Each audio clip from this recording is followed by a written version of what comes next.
మా మిత్రుడు ఎమ్మెల్సీ కార్యనిర్వాహక అధ్యక్షుడు మహేష్ గౌడ్ గారు, అదేవిధంగా సిపిఐ రాష్ట్ర జాతీయ నాయకులు చాడా వెంకటరెడ్డి గారు, వేదిక మీద చాలా మంది పెద్దలు, రాష్ట్ర పార్టీ నాయకులు, జిల్లా పార్టీ నాయకులు, మండల పార్టీ నాయకులు, గ్రామ శాఖ అధ్యక్షులు, ప్రాణ సమానులైన కాంగ్రెస్ పార్టీ కుటుంబ సభ్యులందరి కూడా, అదేవిధంగా ఇక్కడి కాంగ్రెస్ పార్టీ మొన్న ఎన్నికల అభ్యర్థి మీ అభిమాన నాయకుడు జువ్వాది నరసింహరావు గారికి అందరికీ కూడా మనస్ఫూర్తిగా అభినందనలు, కృతజ్ఞతలు. మిత్రులారా, ఈ ఎన్నికలు ఆషామాషి ఎన్నికలు కాదు. 17 సార్లు ఈ దేశంలో పార్లమెంటు ఎన్నికలు జరిగినాయి. ఇప్పుడు జరగబోతున్న ఎన్నికలు 18వ పార్లమెంటు ఎన్నికలు. ఈ 18వ పార్లమెంటు ఎన్నికలకు గతంలో జరిగిన ఎన్నికల కంటే భిన్నంగా ఎంతో ప్రత్యేకమైన పరిస్థితులు ఈరోజు దేశంలో నెలకొన్నాయి. ఎందుకంటే మిత్రులారా, ఈరోజు భారతీయ జనతా పార్టీ 400 సీట్లు గెలవడం ద్వారా రాజ్యాంగాన్ని మార్చేసి దళితులు, గిరిజనులు, బలహీన వర్గాల రిజర్వేషన్లు ఎత్తేసి ఈరోజు పేద వర్గాలను దెబ్బతీసి కార్పొరేట్ కంపెనీలకు, అదానీలకు, అంబానీలకు ఈ దేశాన్ని అంబాలనే కుట్ర జరుగుతున్నది. అందుకే ఈ మధ్యలో నేను విస్పష్టంగా భారతీయ జనతా పార్టీని సూటిగా ప్రశ్నించిన డాక్టర్ బాబాసాహెబ్ అంబేద్కర్, జవహర్ లాల్ నెహ్రూ గారు, వల్లభాయ్ పటేల్ గారు, మహాత్మా గాంధీ గారు కలిసి ఈ దేశంలో ఉన్న సామాజికంగా, ఆర్థికంగా వెనుకబడి సమాజం యొక్క వివక్షకు లోనైన ఎస్సీ ఎస్టీలకు, ఆ తర్వాత బీసీలకు ఇచ్చిన రిజర్వేషన్లను వాళ్ళు ఆ రోజు మనము వాళ్ళ అభ్యున్నతి కోసం మనం ఇస్తే 75 సంవత్సరాలు స్వతంత్రం వచ్చినా ఈరోజు దళితుల, గిరిజనుల జీవితాలలో రావాల్సినంత మార్పు రాలేదు. బలహీన వర్గాలకు రావాల్సిన అవకాశాలు రాలేదు.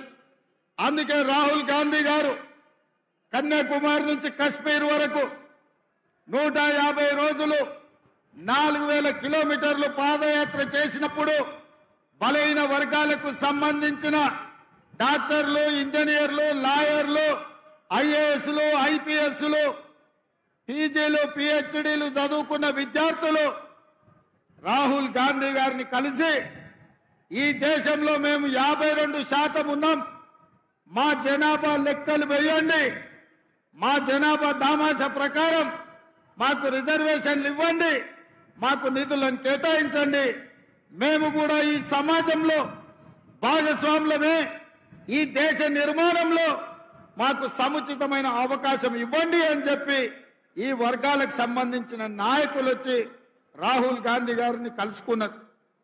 కాంగ్రెస్ పార్టీ సామాజిక స్పృహతోటి, సామాజిక న్యాయం చెయ్యాలన్న ఆలోచనతోటి రాహుల్ గాంధీ గారు స్పష్టంగా తెలంగాణ రాష్ట్రంలో కాంగ్రెస్ ను అధికారంలోకి తీసుకురండి, తప్పకుండా బీసీ జనాభా లెక్కలు కట్టి మీకు నిధులు, నియామకాలకు అవకాశాలు కల్పిస్తామని మాట ఇచ్చారు. ఆ మాట ప్రకారం ఇవాళ ఈ దళితులు, గిరిజనులు, బలహీన వర్గాలు కాంగ్రెస్ కు అండగా నిలబడి 10 సంవత్సరాలు తెలంగాణ రాష్ట్రాన్ని పట్టి పీడించి ఈ రాష్ట్రాన్ని సర్వనాశనం చేసి 10 ఏళ్లలో 100 ఏళ్లకు సరిపోయే విధ్వంసం చంద్రశేఖరరావు చేసి ఈ రాష్ట్రాన్ని దోసుకుంటుంటే మీరందరూ కలిసికట్టుగా అండగా నిలబడి ఈనాడు ఇందిరమ్మ రాజ్యాన్ని, కాంగ్రెస్ ప్రభుత్వాన్ని తీసుకొచ్చింది.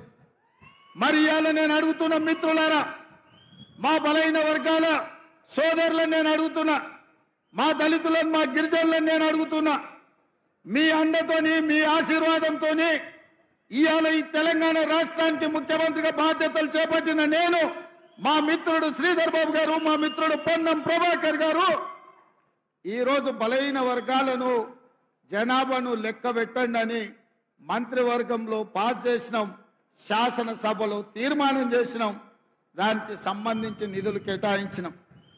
అదేవిధంగా సమాజంలో మైనారిటీలు పూర్తి స్థాయిలో వివక్షకు లోనవుతున్నారని ఆనాడు షబ్బీర్ అలీ గారి నేతృత్వంలో డాక్టర్ వైఎస్ రాజశేఖర రెడ్డి గారు మైనారిటీలకు కూడా 4% రిజర్వేషన్ ఇచ్చి వాళ్ళు కూడా ఈ దేశంలో భాగస్వాములే, ఈ దేశంలో వాళ్ళకు కూడా న్యాయం జరగాలి అని నిర్ణయం తీసుకున్నారు. ఇట్లా కాంగ్రెస్ పార్టీ దళితులు, గిరిజనులు, బలైన వర్గాలు, మైనారిటీలకు రిజర్వేషన్లు ఇచ్చి నిధులు కేటాయించి వాళ్ళ అభ్యున్నతి కోసం పనిచేయాలనుకుంటుంటే ఇవాళ బీజేపీ కుట్ర చేస్తున్న సోదరులారా. ఆ కుట్ర ఏంటంటే చూసి ఉంటారు మీరు మోడీ గారి ఉపన్యాసాలు. इस बार 400 पार, हमें पूछा क्यों भाई आपको 300 पिछले बार मिले और इस बार भी कुछ कम उधर इधर 300 मिले तो सरकार बनाने वाले हैं, क्यों 400 मांग रहे हैं? तो भारतीय जनता पार्टी के लोग ये कह रहे हैं कि पार्लियामेंट में 2/3 मेजॉरिटी अगर उन लोगों को मिले तो वो संविधान को बदलने के लिए मौका मिलेगा. అంటే ఈసారి 400 సీట్లు వస్తే రాజ్యాంగాన్ని మార్చాలంటే పార్లమెంటులో 2/3 మెజారిటీ ఉండాలి. అందుకే 400 సీట్లు తీసుకొని రాజ్యాంగాన్ని సమూలంగా మార్చి రిజర్వేషన్లను రద్దు చేయాలని ఈరోజు ఆర్ఎస్ఎస్ బీజేపీ కుట్రలో భాగంగా ఈరోజు వాళ్ళు ప్రయత్నం చేస్తున్నారు. మరి నేను అడుగుతున్నా, మీకు రిజర్వేషన్లు ఇచ్చి, మీకు విద్యలో రిజర్వేషన్లు ఇచ్చి, మీకు ఉద్యోగాలలో రిజర్వేషన్లు ఇచ్చి, ఇవాళ మీకు రాజకీయాలలో రిజర్వేషన్లు ఇచ్చినందుకే అట్లూరి లక్ష్మణ్, కవంపల్లి సత్యనారాయణ, మేడిపల్లి సత్యం లాంటి వాళ్ళు ఎమ్మెల్యేలు, విప్పులైనరు, దామోదర్ రాజ నరసింహ గారు మంత్రి అయినరు, బట్టి విక్రమార్క గారు ఉప ముఖ్యమంత్రి అయినరు, బలరాం నాయక్ గారు కేంద్ర మంత్రి అయిండు, సర్వే సత్యనారాయణ గారు కేంద్రంలో మంత్రి అయిండు. ఇవాళ ఉన్న ఫలంగా ఎస్సీ ఎస్టీ రిజర్వేషన్లు రద్దు చేస్తే వీళ్ళందరూ ఎక్కడికి పోవాలి? చదువుకుంటున్న పిల్లలు ఏం చేయాలని నేను అడుగుతున్నా. అందుకే నేనన్నా కుదరదు, మీరు కుట్రలు చేస్తుండ్రు, మీ కుతంత్రాలను తిప్పి కొడతామని వాళ్ళ రహస్య ఎజెండా మీద నేను బహిరంగంగా మాట్లాడిన.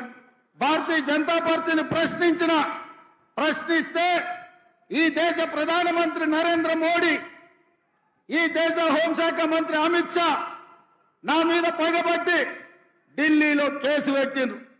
ఎవరయ్యా ఫిర్యాదుదారంటే కేంద్ర హోంశాఖను స్వయంగా పోయి రేవంత్ రెడ్డి బీసీలను, ఎస్సీలను, ఎస్టీలను జాగృతం చేస్తుండు, వాళ్ళ రిజర్వేషన్ల రద్దు మీద ఊరూరు తిరిగి ప్రచారం చేస్తుండు. ఆయనను అర్జెంటుగా అరెస్టు చేయాలని ఢిల్లీలో కేసు పెట్టిరు. నేను అడుగుతున్నాడు నా మిత్రులు, ఒకవేళ నేను మాట్లాడింది తప్పైతే ఈడ బీజేపీ నాయకులు లేరా? ఈడ మీ ఎంపీ ధర్మపురి అరవిందే బీజేపీ కదా, పక్కన బండి సంజయ్ బీజేపీ కదా, ఆ పక్కన కిషన్ రెడ్డి గారు కేంద్ర మంత్రి కదా.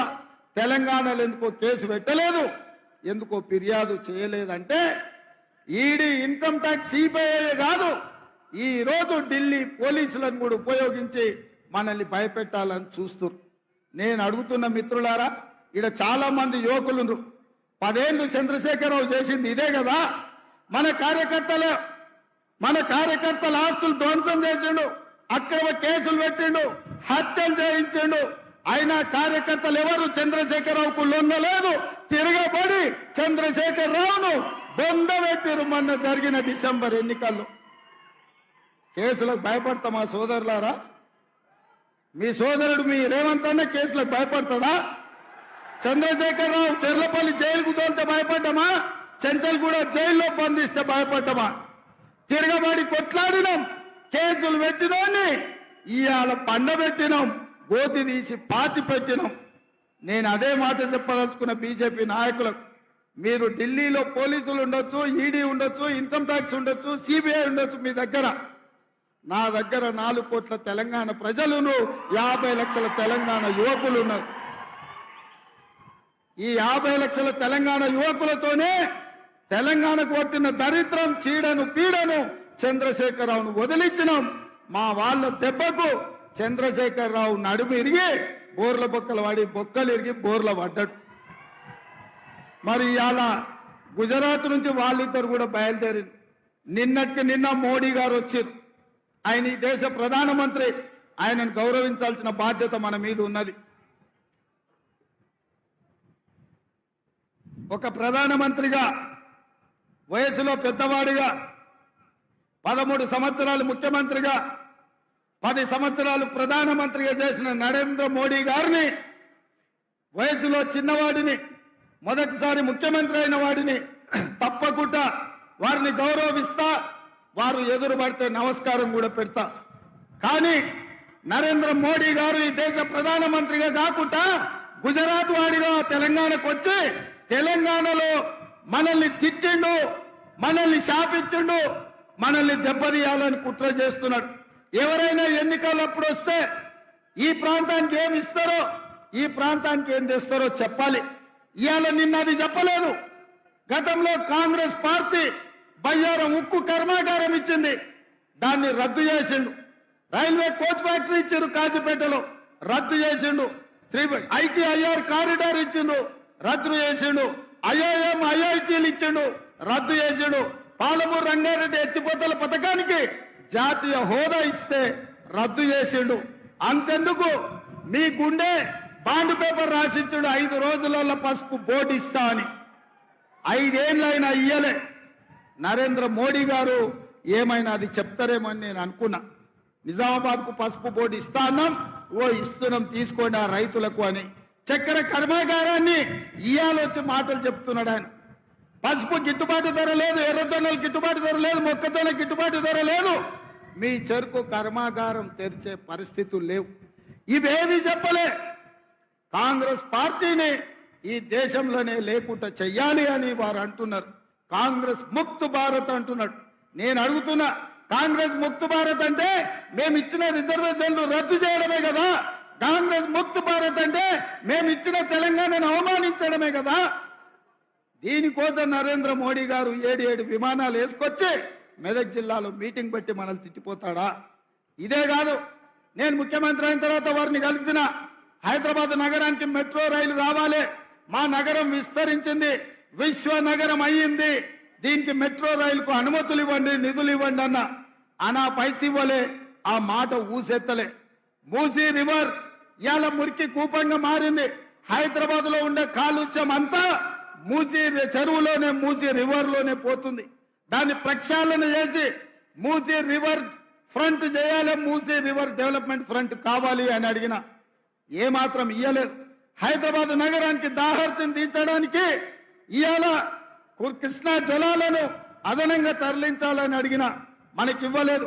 పాలమూరు రంగారెడ్డి ఎత్తిపోతల కోసం 90 TMCల నీటి కేటాయింపులు జరగాలి, కర్ణాటకను ఒప్పించి మా నీళ్లు మాకు కేటాయించండి అని అడిగిన. ఆ మాట కూడా మాట్లాడలే. మరి నేను అడుగుతున్నా నరేంద్ర మోడీ గారు, పార్లమెంటులో తెలంగాణ రాష్ట్రం గురించి కాంగ్రెస్ తలుపులు మూసి లైవ్లు కట్ చేసి తెలంగాణ ఇచ్చింది, తల్లిని చంపి బిడ్డను బతికిచ్చింది అన్నారు. తెలంగాణను అవమానిస్తావు, తెలంగాణకు నిధులు ఇవ్వవు, తెలంగాణకు నీళ్ళ కేటాయింపులు ఇవ్వవు. ఇవేవి చేయకపోను ఇవాళ ధైర్యంగా వచ్చి తెలంగాణలో ఓట్లు అడుగుతున్నాడు నరేంద్ర మోడీ గారు. మేము కుట్ర చేయలేదంటుండు. నేను మీడియా మిత్రుల ద్వారా ఇవాళ చెప్పదలుచుకున్నా, సాయంత్రం 5 గంటలకు హైదరాబాద్లో ప్రెస్ మీట్ పెట్టి ఏ విధంగా రాజ్యాంగాన్ని రద్దు చేయాలనుకున్నారో, రాజ్యాంగాన్ని రద్దు చేయడం ద్వారా, రాజ్యాంగాన్ని సమూలంగా మార్చడం ద్వారా ఎట్లా రిజర్వేషన్లు దెబ్బతీయాలనుకున్నారో ఆధారాలన్నిటిని కూడా 5 గంటలకు మీడియాకు విడుదల చేస్తా. దేశ ప్రధానమంత్రిగా అబద్ధాలు చెప్తున్నారు నరేంద్ర మోడీ గారు. మీ స్థాయికి, మీ హోదాకు ఇది తగదు. ప్రధానమంత్రి గారు, మీరు మీ పార్టీ 2000 సంవత్సరంలోనే రాజ్యాంగాన్ని సమూలంగా మార్చడానికి కమిషన్ను నియమించిండ్రు, మీరు గెజిట్ నోటిఫికేషన్ ఇచ్చిండ్రు. సాయంత్రం 5 గంటలకు 2000 సంవత్సరంలో రాష్ట్రపతి ప్రసంగంలో రాజ్యాంగం మార్పు గురించి బీజేపీ ప్రభుత్వం ప్రస్తావించింది, పార్లమెంటులో ప్రకటన చేసింది. ఈ వివరాలన్నిటిని కూడా ఈరోజు దేశ ప్రజలకు నేను విడుదల చేయదలుచుకున్నా. నేను మీరు రాజ్యాంగాన్ని మార్చాలనుకుంటుంటే రిజర్వేషన్లు రద్దు చేయాలనుకుంటుంటే అది వద్దు. ఈ దేశంలో దళితులు గిరిజనులు ఇంకా ఆర్థికంగా చితికిపోయి ఉన్నారు. రిజర్వేషన్ ఉండాలి, వాళ్ళకే కాదు బీసీలకు కూడా రిజర్వేషన్లు ఇవ్వాలి అని నేను చెప్పిన. దానికోసం నా మీద కేసు పెడతావా? ఆ కేసులకు భయపడతానా? నేను 20 ఏళ్ల నుంచి ఎన్నో ఒడిదుడుకులను చూసినా, ఎన్నో ఆటుపోట్లను చూసినా. ఇవాళ మీరు అనుకుంటుందేమో గుజరాత్ నుంచి వచ్చి తెలంగాణ మీద పెత్తనం చేస్తామని. అందుకే 4 కోట్ల తెలంగాణ ప్రజలకు, మా 50 లక్షల నిరుద్యోగ యువకులకు నేను విజ్ఞప్తి చేస్తున్నా. ఇది తెలంగాణ పౌరుషానికి, గుజరాత్ ఆధిపత్యానికి ఈ ఎన్నికల్లో పోటీ. చూద్దాం తెలంగాణ పౌరుషం గెలుస్తుందో, గుజరాత్ ఆధిపత్యం గెలుస్తుందో నేను చూస్తా. మా రాష్ట్రం నుంచి వచ్చి, నా రాష్ట్రానికి వచ్చి, నా రాష్ట్ర నడిగడ్డ మీద నిలబడి ఈ రాష్ట్ర ముఖ్యమంత్రిని బెదిరిస్తున్నావంటే తెలంగాణ సమాజం ఎడ్డిదో గుడ్డిదో కాదు. నువ్వు భయపడితే భయపడడానికి ఇక్కడ ఎవరు అమాయకులు లేరు. ఖబర్దార్ ప్రధానమంత్రి గారు, మీరు అనుకుంటుందేమో తెలంగాణ గడ్డ మీదకి గుజరాత్ నుంచి వచ్చి బెదిరిస్తామని. ఇది నా ఊరు, ఇది నా ప్రాంతం. నా ఊరుకొచ్చి నన్నే బెదిరిస్తావా? నేనేం మాట్లాడినా రిజర్వేషన్లు రద్దు చేయొద్దని అడిగిన, రాజ్యాంగాన్ని మార్చొద్దని అన్నా. ఒకవేళ నీకు నచ్చితే నా మాట విను, నచ్చకపోతే నా ఇష్టం. రాజ్యాంగం మారితే రిజర్వేషన్లు రద్దు చేస్తానే ప్రజల్ని ఓట్లు అడుగు, ప్రజలే తీర్పిస్తారు ఎవరి పక్కన నిలబడాలను. అంతే తప్ప మీరు ఆలోచన చేయండి సోదరులారా.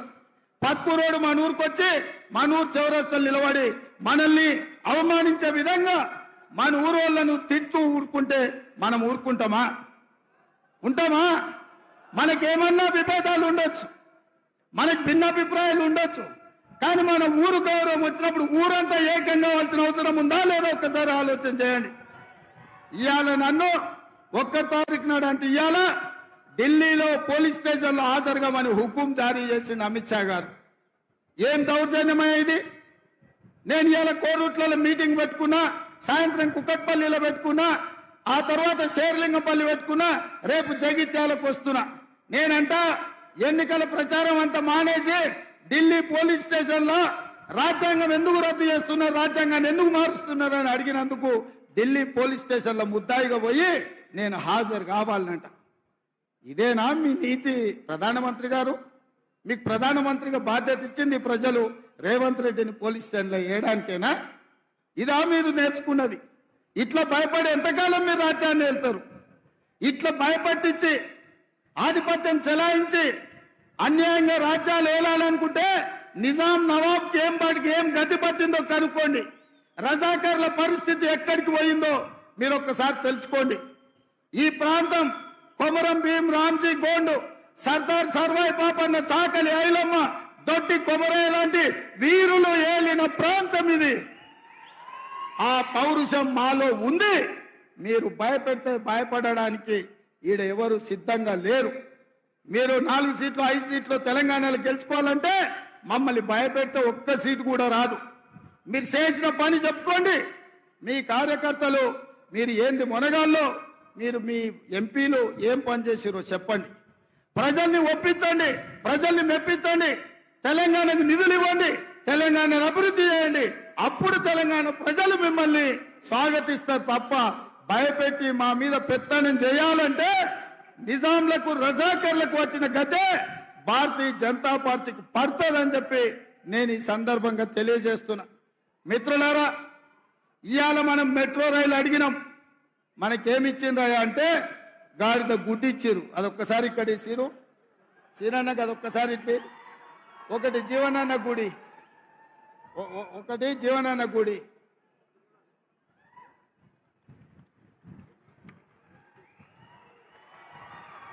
ఒక్కసారి అందరూ చూడండి. 10 ఏళ్లలో మోడీ తెలంగాణకి ఏమిచ్చిండే అంటే మీరు గాడిద గుడ్డ అనాలి. 10 ఏళ్లలో మోడీ తెలంగాణకి ఏమిచ్చిండు? మెట్రో రైలు అడిగితే ఏమిచ్చిండు? మూసీ నిధులు అడిగితే ఏమిచ్చిండు? పాలమూరు రంగారెడ్డి ఎత్తిపోతల జాతీయ ప్రాజెక్ట్ అడిగితే ఏమిచ్చిండు? బయ్యారం ఉక్కు కర్మాగారం అడిగితే ఏమిచ్చిండు? కాజీపేట రైల్వే కోచ్ ఫ్యాక్టరీ అడిగితే ఏమిచ్చిండు? ఐటీ ఐడిఆర్ కార్డిఆర్ అడిగితే ఏమిచ్చిండు?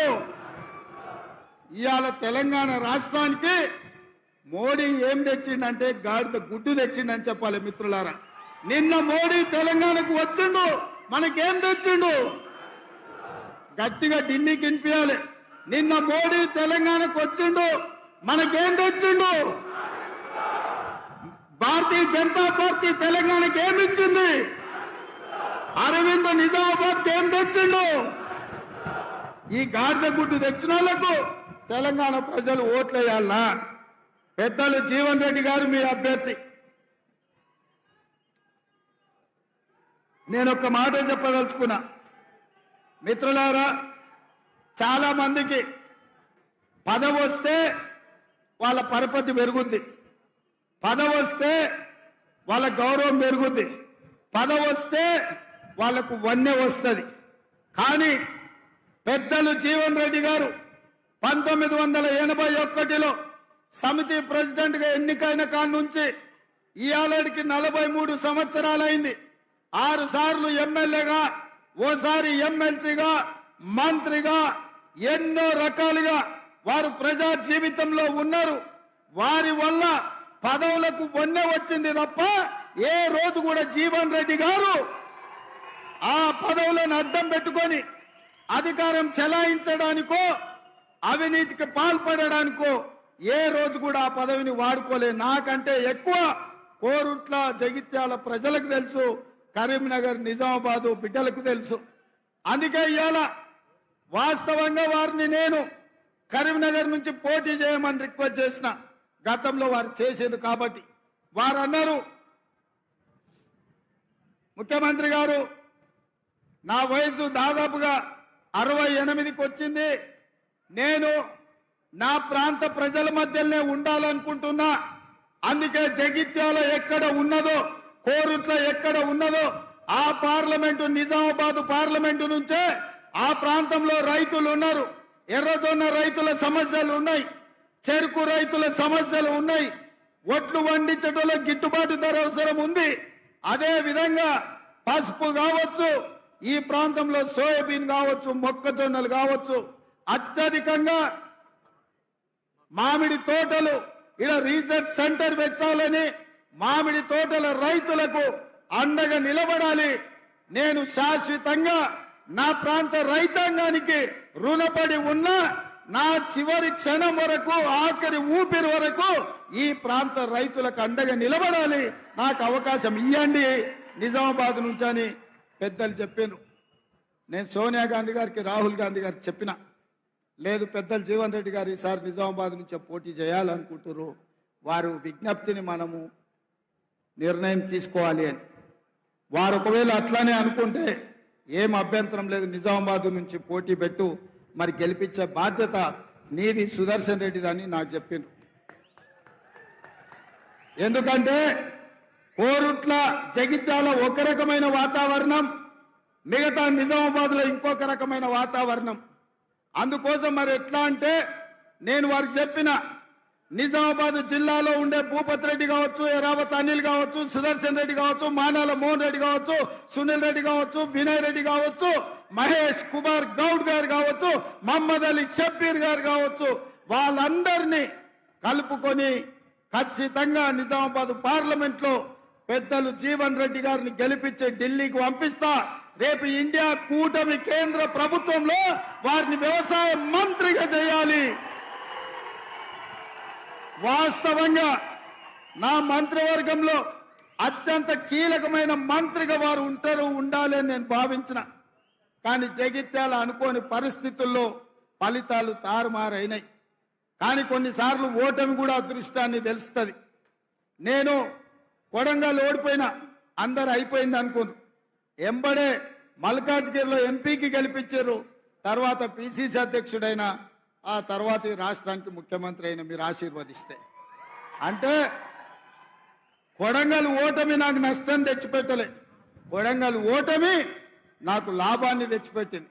నేను కూడా మొన్న జరిగిన జగిత్యాల ఎన్నికల్లో జీవనన్న ఓటమి ఇప్పుడు ఎంపీగా గెలిచి ఢిల్లీకి వెళ్లి కేంద్ర వ్యవసాయ మంత్రిగా తెలంగాణ రాష్ట్రానికి అవసరమైన నిధులు తేవడానికి 100% వారు ఉపయోగపడతారని నేను విశ్వసిస్తున్నా. అందుకే వారు చాలా విషయాలు ప్రస్తావించారు. నరసింహరావు గారు కూడా రత్నాకరరావు గారికి చేసిన పనులు, ఈ ప్రాంతం యొక్క పనుల గురించి ప్రస్తావించడం జరిగింది. నేను ఒక్కటే మాట ఇస్తున్నా మీకు, ఏవైతే ఇప్పుడు పెద్దలు జీవన్ రెడ్డి గారు, నరసింహరావు గారు ప్రస్తావించిందో వాటన్నిటిని పూర్తి చేసే బాధ్యత నాది. మరి 2 నియోజకవర్గాలలో 1,00,000 మెజార్టీ ఇచ్చే బాధ్యత మీది. మీరు సిద్ధమా 1,00,000 ఇవ్వడానికి? కోరుట్ల జగిత్యాలలో జీవన్ అన్నకు 1,00,000 మెజార్టీ రావాలి. మీరు ఇస్తారు కదా? మీరు 1,00,000 ఇస్తే మీకు 100 కోట్లు నిధులు ఇచ్చే బాధ్యత నాది. ఈ ప్రాంతాన్ని అభివృద్ధి చేసే బాధ్యత నాది. ఈ సీటు గెలిస్తే బీజేపీ పన్నుతున్న కుట్రలు, రాజ్యాంగంలో మార్పు, రిజర్వేషన్ల రద్దు జరగదు. ఇవాళ రిజర్వేషన్లు ఉండాలి అంటే పెద్దలు జీవన్ రెడ్డి గారు గెలవాలి. ఇవాళ రాజ్యాంగం మీద దాడి జరుగుతుంది. ప్రజాస్వామిక వాదులందరూ ఆలోచన చెయ్యండి. ఈ ఎన్నికలు ఆషామాషి ఎన్నికలు కాదు అని నేను అందుకే మళ్ళొక్కసారి చెప్తున్న మిత్రులారా, ఇది మన సమాజానికే పెను ప్రమాదం దాపురించి ఉన్నది. అందుకే ఈరోజు అమిత్ షా గారు కూడా వస్తున్నారు. వారైనా చెప్పాలి ఎందుకు బీసీ జనాభా లెక్కలు వద్దంటున్నారు, బీసీ జనాభాకు రిజర్వేషన్లు ఎందుకు పెంచొద్దంటున్నారు. అమిత్ షా గారు ఈరోజు తెలంగాణలో సమాధానం చెప్పాలి. వారు ఈరోజు తెలంగాణ పర్యటన చేస్తున్నారు. తెలంగాణ ప్రజలకు అమిత్ షా గారు సమాధానం చెప్పాలి. బీజేపీ ప్రభుత్వం కుట్రల్ని తిప్పికొట్టే బాధ్యత తెలంగాణ కాంగ్రెస్ పార్టీ తీసుకోవాలి. నేను మళ్ళొక్కసారి విజ్ఞప్తి చేస్తున్నా, ఈ 2 నియోజకవర్గాల నుంచి 1,00,000 మెజార్టీ ఇవ్వాల్సిందిగా మీ అందరినీ కోరుకుంటున్నా. మీరు